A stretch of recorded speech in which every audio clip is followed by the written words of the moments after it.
धूमधाम से मनाई गई गुह्यराज जयंती।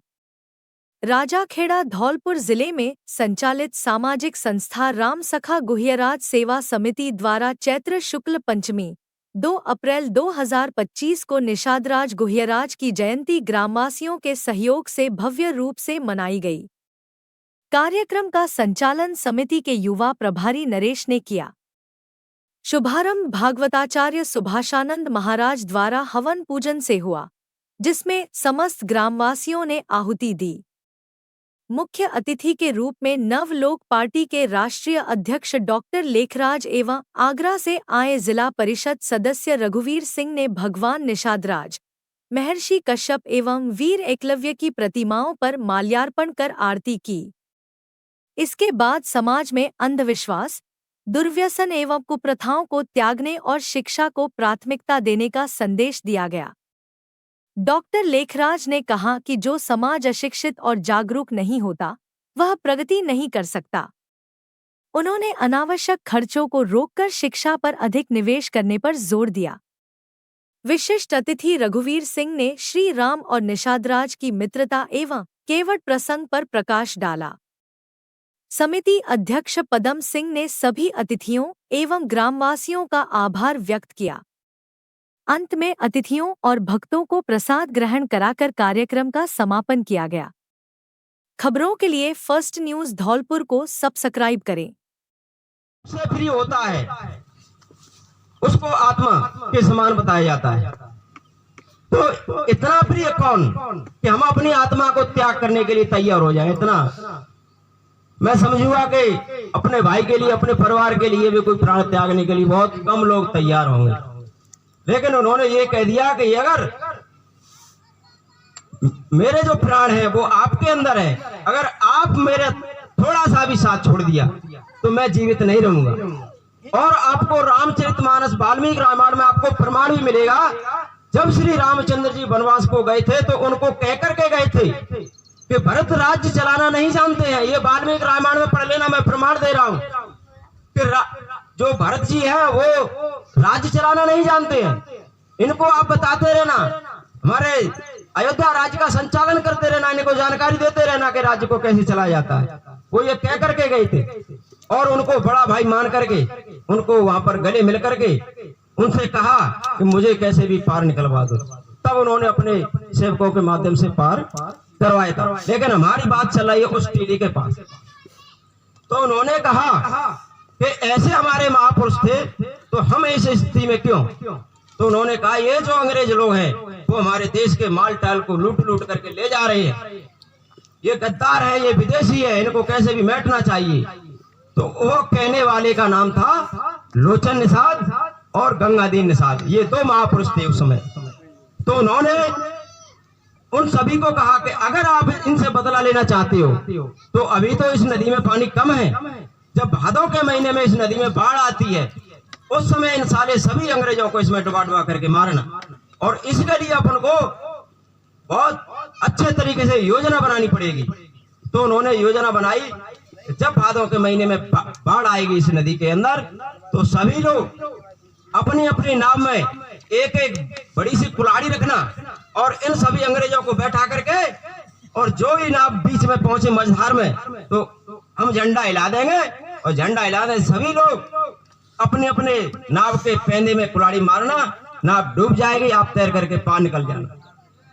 तो यही उन्होंने योजना स्वीकार की। और जब भादों के महीने में नदी आई तो उन्होंने वही अपनी प्रक्रिया अपनाई और अंग्रेजों को वहां पर उसमें डुबो करके मार दिया। इसका सन तारीख वगैरह भी मेरे पास लिखी हुई है और ये हमने जो पंपलेट छपवाए उसमें ये पूरा वर्णन है। पंपलेट हम सभी लोगों को बांटेंगे, उसमें ये सारी जानकारी है। तो वो सन का मुझे ध्यान नहीं रहा, इसमें लिखा हुआ है। तो उन्होंने जब उनको जो अंग्रेजों को डुबा दिया उसमें से एक तो अंग्रेज बच गए। उन्होंने जाकर के वहां पर अंग्रेजों की संसद में कहा कि साहब वहां तो लोग ऐसे खतरनाक हो गए, उनका स्वाभिमान जा गया है और वो हमको ज्यादा तक समय तक रुकने नहीं देंगे, हमें जमने नहीं देंगे। ऐसे लोगों की जानकारी करो इस भारत के अंदर कितने हैं।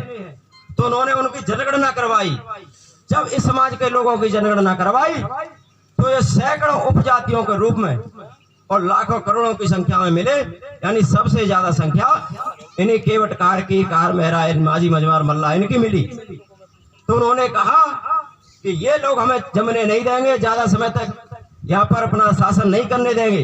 इन सभी को एक ऐसा एक्ट बनाओ, उस एक्ट के अधीन डालो, क्योंकि शिक्षक का लड़का शिक्षक बनता है, मास्टर का लड़का मास्टर बनता है, तो इन डकैतों का लड़का, इन नाविकों का लड़का भी नाविक ही बनेगा और वो भी हमको ऐसे ही मारेंगे। तो उन्होंने क्रिमिनल एक्ट बनाया। उस क्रिमिनल एक्ट के अधीन जो भी हमारी समाज से संबंधित व्यक्ति मिलता, उन सभी को जेल में डाल दिया जाता था। जेल में डाल दिया जाता था। तो धीरे धीरे उसके बाद लोगों का और स्वाभिमान जगता गया, वो भी उनके पीछे पड़ते गए और वहां पर जो 167 लोग थे उनको कच्ची फांसी दे दी। यानी कच्ची फांसी का मतलब ना कोई मुकदमा चला ना कुछ चला, उनको तुरंत पेड़ थे, अभी वहां पर पेड़ बना रखा है, उससे सभी को लटका करके दिखाया गया है। 167 लोगों को वहां पर कच्ची फांसी दे करके शहीद कर दिया गया। तो फिर उनके पीछे और पड़े ये लोग पड़ते गए पीछे और धीरे धीरे सभी के सहयोग से ये कार्य भी सफल हुआ और वे लोग यहाँ देश को छोड़कर भाग गए। लेकिन हमारे समाज के लोग थे उस क्रिमिनल एक्ट के अधीन पड़े रहे। हमारा देश स्वतंत्र हुआ, उसके बाद भी 5 साल तक हमारा देश स्वतंत्र हुआ 1947 में, और हमारा समाज था वो भी उसके बाद 1947 के बाद भी 1952 तक क्रिमिनल एक्ट के अधीन रखा गया। लेकिन जब पहली पंचवर्षीय योजना शुरू खत्म होने वाली थी, उस समय जो हमारे गृह मंत्री जी थे सरदार वल्लभ भाई पटेल जी, तो उन्होंने उस क्रिमिनल एक्ट को खत्म किया। उसके बाद हम स्वतंत्र हुए। उसके बाद जब हम स्वतंत्र हुए, फिर भी हमारे लोगों को ये लोग डराते रहे, धमकाते रहे और इनका शोषण करते रहे। तो मैं ज्यादा तो नहीं कहूंगा, मैं इतना ही कहूंगा कि उस समय विदेशियों का शासन था, आक्रांताओं का शासन था। उस समय हमें पढ़ने लिखने का कोई अधिकार नहीं दिया। उन्होंने क्रिमिनल एक्ट के अधीन घोषित करके उनमें डालते रहे। लेकिन अब हम स्वतंत्र हैं। अब पढ़ने लिखने के लिए, पैसा इकट्ठा करने के लिए, पहले पैसा इकट्ठा करने के लिए भी स्वतंत्र नहीं थे, पढ़ने लिखने के लिए स्वतंत्र नहीं थे, कोई धार्मिक पुस्तक पढ़ने के लिए स्वतंत्र नहीं थे। तो अब इस स्वतंत्र भारत में हमें सभी तरह के अधिकार मिले हुए हैं।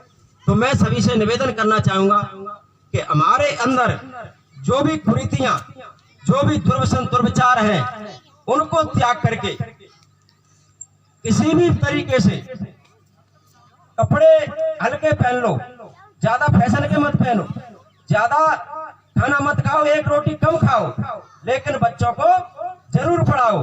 अगर बच्चे पढ़े लिखे नहीं होंगे